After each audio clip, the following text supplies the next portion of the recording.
Hey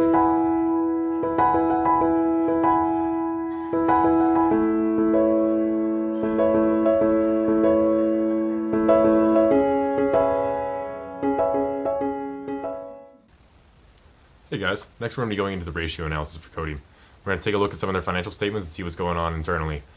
These are all pulled from their 10Ks, so we're going to be comparing them to other firms that are also competing in the cosmetics industry.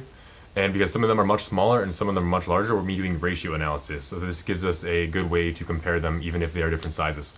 So if you guys enjoy. All right, Coty has some pretty interesting ratios when compared to its competitors. So let's take a look and dive a little bit deeper into what's going on here. And we're going to start out with liquidity. All right, let's start out with the quick ratio. Coty has 0.62, L'Oreal 0.7, LVMH has 0.71, and Unilever has 0.42. This means Coty can turn assets into capital at only a slightly slower rate than L'Oreal and LVMH. However, Coty beats Unilever by a large margin. This means Coty may have a chance to pay off its high debt levels without any issues. Now we'll look at the current ratio. If we look at the current ratio, this involves the inventory as well, where the quick ratio does not. Whenever we include this inventory, Coty has 0.96, L'Oreal 1.23, LVMH 1.4, and Unilever 0.78.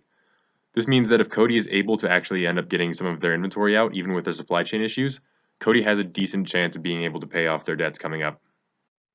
In Coty's most recent 10K, they said that the supply chain issues should be fixed relatively soon. This means that Coty actually has a pretty solid shot of getting this inventory out and being able to increase their income. Next, let's look at the debt to equity. So this is the amount of total liabilities divided by the total equity that is in the company. Coty has a very high debt to equity ratio of 96.54, L'Oreal with 4.61, LVMH with 32.54, and Unilever with a very high 202.45. Coty's in slightly higher than the average position of 79.87 calculated from its competitors. However, this average is difficult to compare due to the wide range of numbers. Coty is still holding an obviously massive amount of debt compared to equity, but the industry is all over the place and there's not much of a reliable average. While Coty is holding a lot of debt, this is due to their takeover of P&G brands. Once Coty finishes the merger of these brands into their supply chain, then they can begin to lower this ratio by paying off their debts with this massive new stream of cash flows provided by the different P&G brands.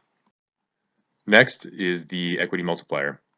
So the equity multiplier shows how much of their debt is financed by their shareholders as opposed to bonds or loans. This ratio is a risk indicator in that it shows how leveraged the company is to investors and to creditors. As we can see, Coty's right about in the middle ground, and we still see that the rest of the firms are kind of all over the place. Next, we're going to do inventory turnover. So inventory turnover shows how often a firm is replacing their full inventory. This means that Coty is selling their inventory and replacing it about 3 times a year, L'Oreal at 2.6, LVMH at about 1.3, and Unilever at about 6.7. Coty is again somewhere in the middle of the road, but this is actually pretty good for a company that has been having so many supply chain issues. This helps to show that due to their acquisition of P&G brands, they did have some issues with the supply chain for a while, but now they're actually starting to get this resolved.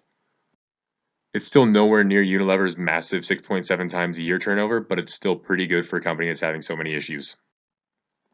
Next, we're going to look at total assets turnover. Total assets turnover is the amount of sales revenue divided by the total amount of assets, and it shows how efficiently a company is using their assets. Coty is significantly lower than any of its other competitors, and I'm assuming this is due to the fact that Coty recently acquired these P&G brands, and they have a whole ton of new assets that are not quite working as efficiently as they should be yet. Once Coty finishes fixing these supply chain issues, I believe we can see total assets turnover ratio begin to increase. Now we're going to look at some profitability ratios. First, we're going to start out with return on equity. This is where we can really start seeing some bad issues. Coty is having a net loss and is actually having negative return on equity. While the rest of the firms are all boasting double-digit numbers, Coty is actually well below zero. While return on equity is below zero, it's not that bad, but Coty definitely needs to start working a little bit harder to get that back into the positives. You can only lose money for so long. Next, we're going to look at return on assets. So Coty is again the only one in the negative, with L'Oreal having 8.32, LVMH 8.65, and Unilever 13.06. Coty comes in at negative 1.55. And ROA shows us how profitable the company's assets are. This means that for every dollar in assets that Coty has, they are actually losing 1.5 cents. Once Coty can start putting some of these idle assets into work, hopefully we can see that number start to turn around. Next, we're going to look at profit margin. Coty comes in at negative 13.58, L'Oreal 14.46, LVMH 13.57, and Unilever at 18.42. The profit margin shows how much of sales are actually turned into profit. This means for every $100 that Coty brings in sales, they're actually losing $13.50.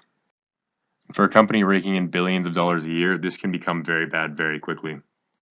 When Coty is compared to its competitors, it's clear that their supply chain issues are having significant impacts in the company.